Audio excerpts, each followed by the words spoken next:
고대 그리스 시대의 어느 한 도시. 치과의사는 이웃 마을에 왕진을 하러 가기 위해 당나귀 몰이꾼의 당나귀를 빌리기로 합니다. 두 사람은 가는 길에 무더위에 지쳐 잠시 쉬어 가기로 합니다. 치과의사는 당나귀 아래 드리워진 그늘에 자리를 잡고 앉았습니다. 그러자 당나귀 몰이꾼이 치과의사에게 따지듯이 물었습니다. 내가 당신에게 당나귀를 빌려준 것이지 당나귀 그림자를 빌려준 건 아니잖아요. 치과의사는 어이없다는 표정을 지으며 맞받아쳤습니다. 내가 당나귀를 빌렸으니 당연히 당나귀 그림자도 내가 빌린 게 아닌가요? 두 사람은 누구 말이 맞는지 재판관에게 묻기로 합니다. 이들의 주장을 들은 재판관은 옳고 그름을 가리기가 매우 어려운 사건임을 직감하고 둘 다 조금씩 양보하고 합의하라고 권했습니다.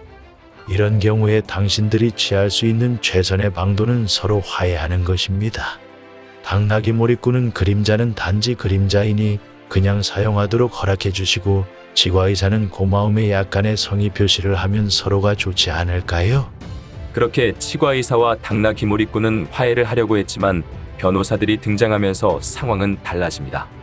변호사들은 본인들이 판결을 승리로 이끌 수 있다며 적극적으로 설득하였고 결국 이들은 법적 공방에 나서기로 하며 일이 커져버리고 맙니다. 변호사들은 자신의 입장이 유리해지도록 도시의 사람들을 끌어들일 필요를 느낍니다. 치과의사는 자신이 속해 있는 수선공 조합의 조합장을 찾아갔고 조합장은 치과의사의 후원자가 되기로 합니다. 한편 비조합원인 당나귀 몰이꾼은 신전의 사제에게 줄을 대고자 했습니다.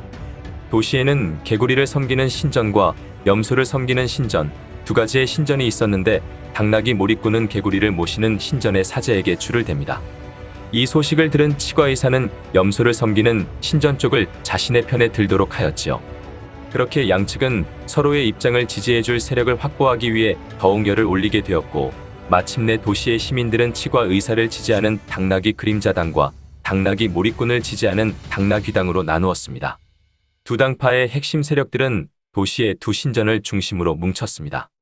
당나귀당은 염소를 섬기는 신전에, 당나귀 그림자당은 개구리를 모시는 신전에 모이게 됩니다.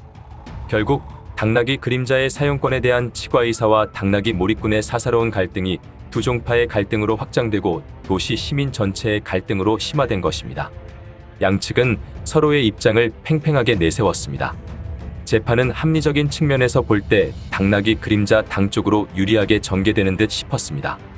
당나귀 몰이꾼이 당나귀를 소유하는 이상 당나귀 그림자도 소유하는 것이라고 주장하지만 그것을 증명할 수가 없었기 때문이었죠. 그렇다고 판결이 결코 쉬운 것은 아니었습니다.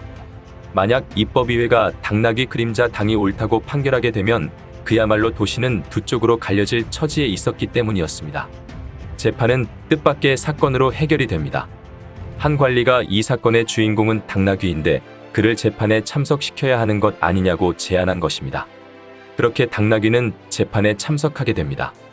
이때 한 시민이 재판정으로 끌려가는 당나귀를 가리키며 소리칩니다. 이 빌어먹을 당나귀 때문에 우리가 이 험한 꼴을 보고 있는 게 아닙니까? 이놈이 모든 책임을 져야 합니다. 그의 말이 끝나기가 무섭게 성난 군중이 한꺼번에 달려들어 당나귀를 죽이고 갈기갈기 찢어버렸습니다. 도시는 이내 안정을 되찾고 재판은 종결됩니다. 시 당국은 후손에게 교훈을 전하기 위해 당나귀 동상을 세우기로 합니다. 책 당나귀 그림자에 대한 재판은 독일의 작가 빌란트가 쓴 어른들을 위한 우화로 우리들이 살고 있는 시대의 이야기를 아주 잘 묘사하였습니다. 아무것도 아닌 사소한 동기로 인해 서로 편을 나누며 권력 다툼으로 불이 번지고 결국 시민들이 나뉘어 도시는 파멸에 이르려 했습니다.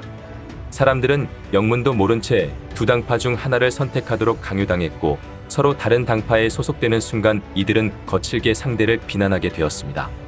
우리는 중요한 것이 무엇인지를 잊고 사실 별 의미 없는 주제를 놓고 상대와 다투곤 합니다. 세상은 나와 별 상관없는 이슈들이 나에게 중요한 이슈인 것처럼 프레임을 씌우고 그 프레임 속에 빠져 허우적거리게 만듭니다. 그러는 동안 우리는 진짜 소중한 것들을 놓치게 만듭니다. 그런 우리들에게 당나귀 그림자에 관한 이야기는 큰 깨달음을 얻게 해줍니다. 쓸데없는 주제를 놓고 괜한 감론을 방만하고 있는 건 아닌지 생각해보며 진짜 소중한 것들에 대해 집중해보는 것은 어떨까요?